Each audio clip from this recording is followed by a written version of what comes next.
ओम नमो भगवते वासुदेवाय।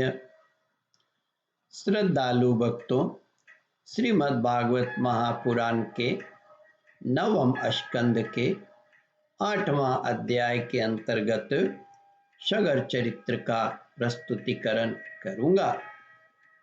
इसके पूर्व जहां तक आप कथा श्रवण कर चुके हैं उसके आगे का प्रस्तुतिकरण करता हूं। सगर के लड़के कपिल मुनि के क्रोध से जल गए।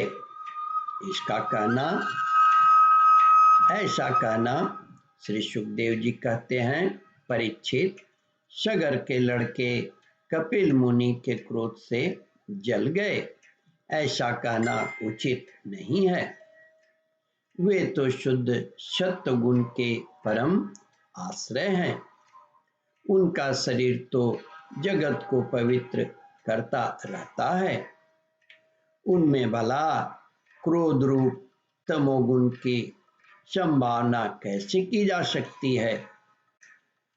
भला कहीं पृथ्वी की धूल का भी आकाश से संबंध होता है? यह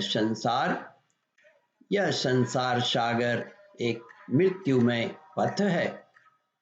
इसके पार जाना अत्यंत कठिन है, परंतु कपिल मुनि ने इस जगत में सांख्य शास्त्र की एक ऐसी दृढ़ नाव बना दी जिससे मुक्ति की इच्छा रखने वाला कोई भी व्यक्ति उस समुद्र के पार जा सकता है। वे केवल परम ज्ञानी ही नहीं, स्वयं परमात्मा हैं।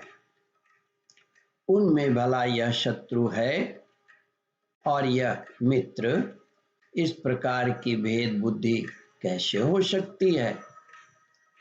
सगर की दूसरी पत्नी का नाम था केशिनी। उसके गर्भ से उन्हें असमंजस नाम का पुत्र उत्पन्न हुआ। असमंजस के पुत्र का नाम था अंशुमान। वह अपने दादा सगर की आज्ञा के पालन तथा उन्हीं की सेवा में लगा रहता। असमंजस पहले जन्म में योगी थे। संग के कारण वे योग से विचलित हो गए थे, परंतु अब भी उन्हें अपने पूर्व जन्म का स्मरण बना हुआ था। इसलिए वे ऐसे काम किया करते थे जिससे भाई बंधु उन्हें प्रिय ना समझे। वे कभी कभी तो अत्यंत निंदित कर्म कर बैठते और अपने को पागल सा दिखलाते, यहाँ तक कि खेलते हुए बच्चों को सरयू में डाल देते। इस प्रकार उन्होंने लोगों को उद्विग्न कर दिया था।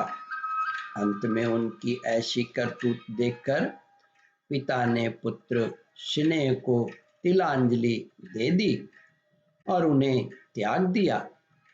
तदंतर असमंजस ने अपने योग बल से उन सब बालकों को जीवित कर दिया और अपने पिता को दिखाकर वे वन में चले गए।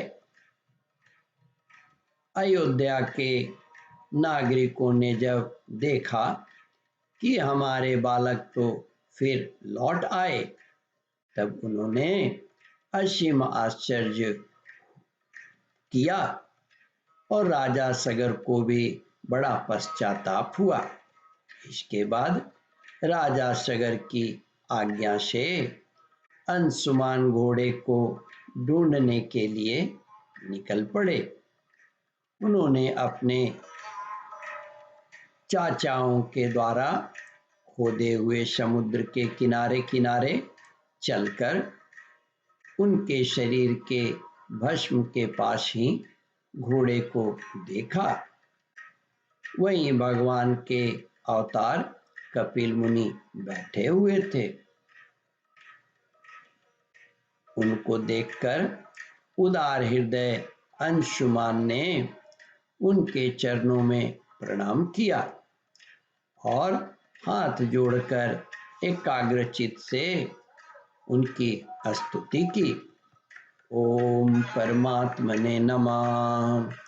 श्रद्धालु भक्तों, इस कथा को ध्यान पूर्वक श्रवण, मनन और इसका चिंतन करें। इस कथामृत का रसास्वादन अपने बंधु बांधवों को भी करावें। इस वीडियो को शेयर और सब्सक्राइब करें। ओम परमात्मने नमः।